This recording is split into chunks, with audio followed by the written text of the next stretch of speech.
The clip that was just shown is from a Barbie advertisement that was released last month. The premise of the video is to show that Barbies can be used to inspire young girls to become whatever they desire, and is a part of a massive brand remodeling. Throughout the last couple of decades, Mattel's Barbie brand has become subject to an acute sales problem, resulting from the depiction of an unrealistic body image. In this advertisement, the premise of equality and promoting women to aspire to be prominent in the workplace is noted. This clip is central to the main theme of our presentation, which will seek to determine that the role of feminism within the workplace is becoming more prominent, further comparing the current state of Western feminism to the Third World. Yet, has the true nature of woman in the workspace been changed? The first concept that is introduced by Zalewski is of a woman named Esmeralda who had taken her IUD after the war ended.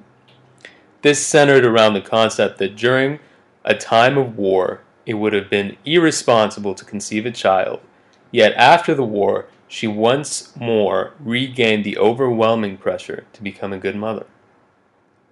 The concept of the morning after is introduced by Zalewski when she states, "The metaphor of the morning after is an invite to reimagining of how wars, both hot and cold, like love affairs, don't simply end." What happened the morning after feminism?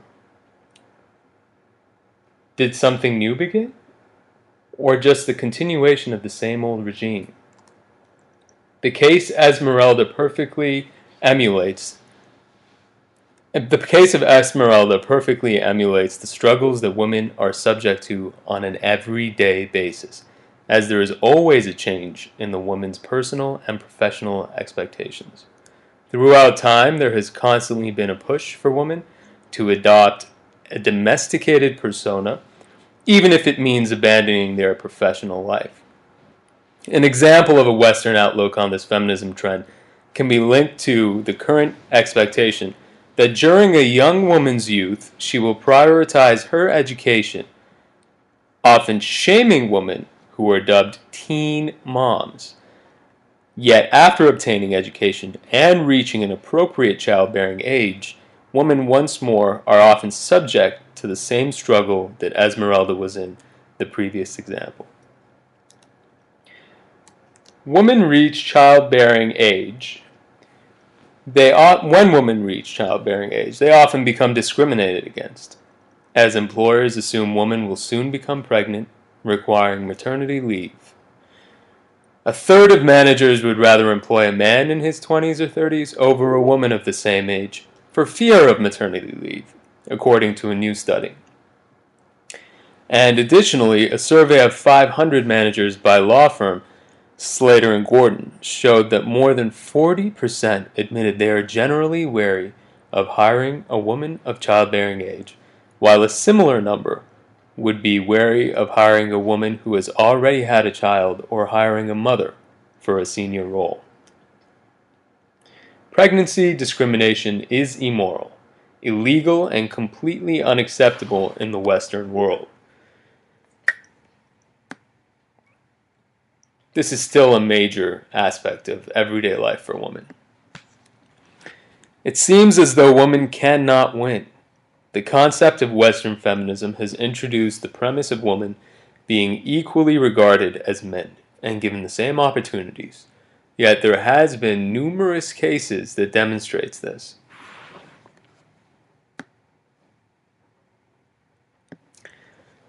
Zalewski provides us with a useful metaphor to examine feminism within IR, and it is directly related to Peterson and Sisson, Runyon's lens metaphor, seeing the world of international politics through an alternative, gendered focus facilitates seeing of depictions of international politics alternative to those conventionally offered.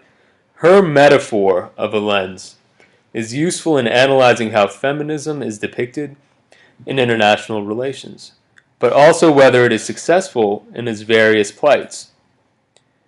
The new Barbie advertisement is an excellent example of how a historically distorted lens has taken on a new dimension while attempting to tackle the difficulties of making changes to otherwise conventional wisdom.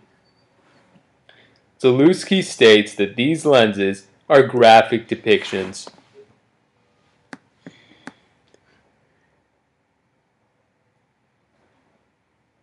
of how lenses affect fields of vision, and how women at the bottom of the world politics hierarchy are struggling to make elite men see the world more clearly.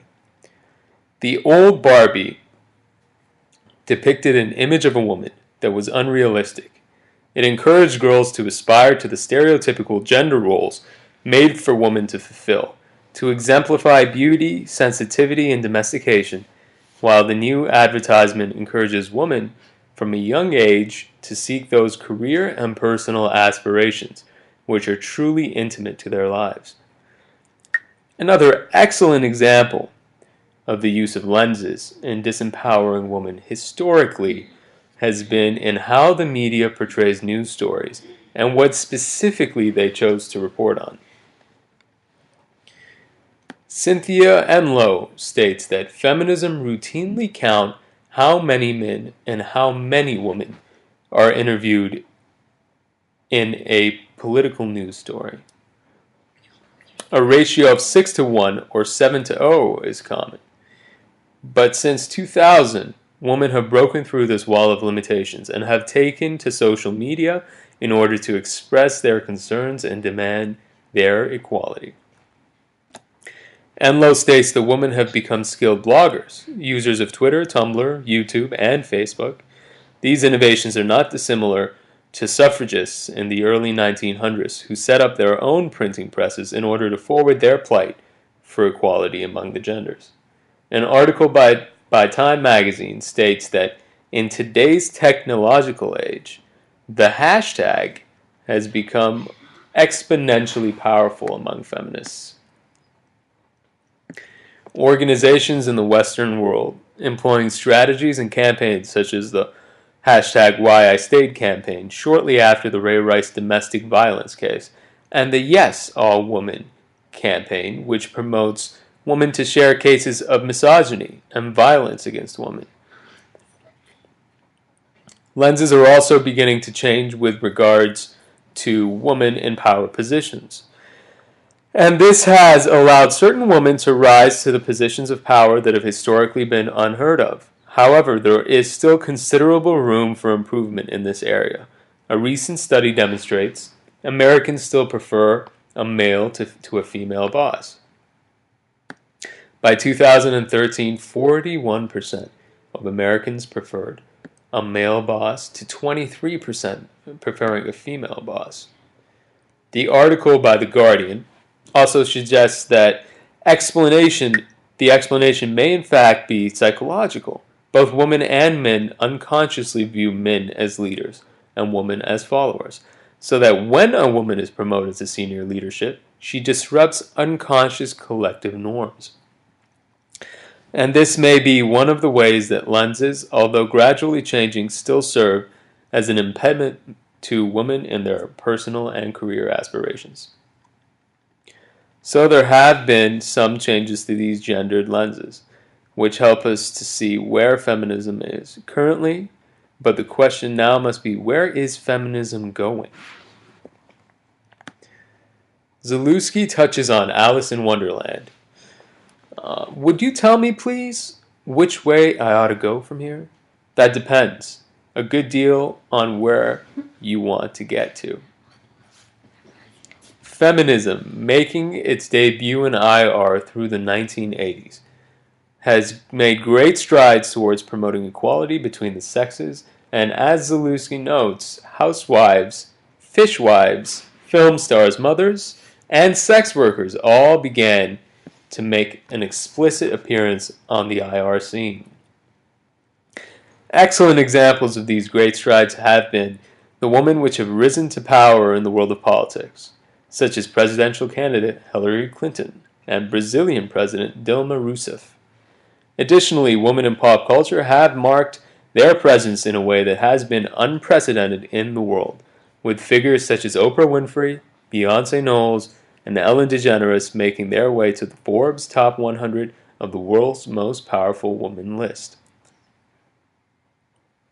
And finally, the Barbie advertisement displayed earlier, which demonstrates perhaps a potential direction in which the Western feminist movement is headed,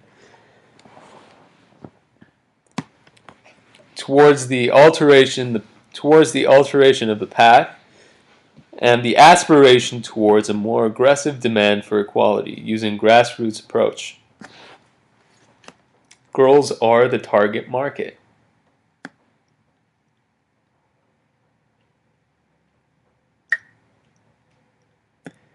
But is this where feminism is truly heading? Or is this only the image that is given to us by mass media?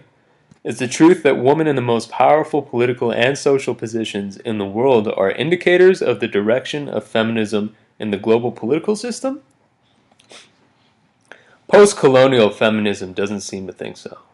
Post-colonial feminism is a form of feminism that arose in response to the Western conceptualization of feminism, which holds that the focus, whether advertent or inadvertent, is solely on the experiences of women in the Western culture.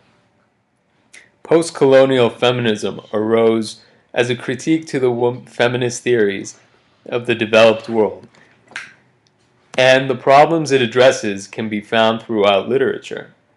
Throughout the world, both locally and globally, have evolved a plethora of transitional feminist-based organizations, which seek to promote equality throughout all walks of life.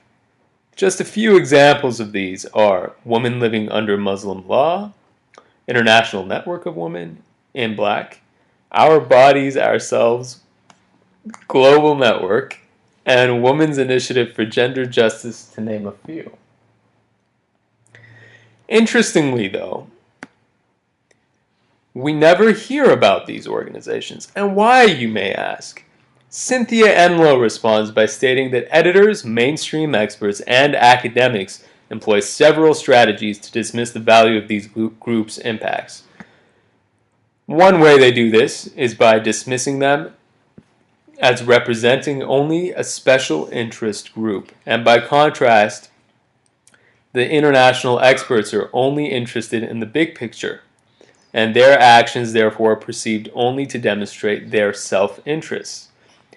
Another reason is that arenas of politics that these groups seek to espouse are local in nature, as opposed to the significant global causes that the media is interested in. Ultimately, narrow understandings of security to the lack of representation of these groups in the media.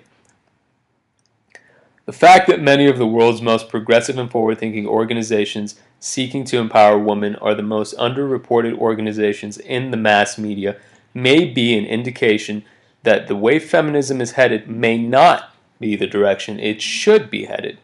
Furthermore, the new Barbie advertisement demonstrates that the empowerment of women through the Western conceptualization is pervasive enough throughout the Western world, encouraging women not to adhere to traditional gender stereotypes, but instead to aspire to higher ambitions. But from a global perspective, can women truly be what they want to be? Or is this a limited notion that's restricted to the West and made consumable by the masses? So I guess the question is not, is this what feminism looks like? But rather, is this what feminism should look like?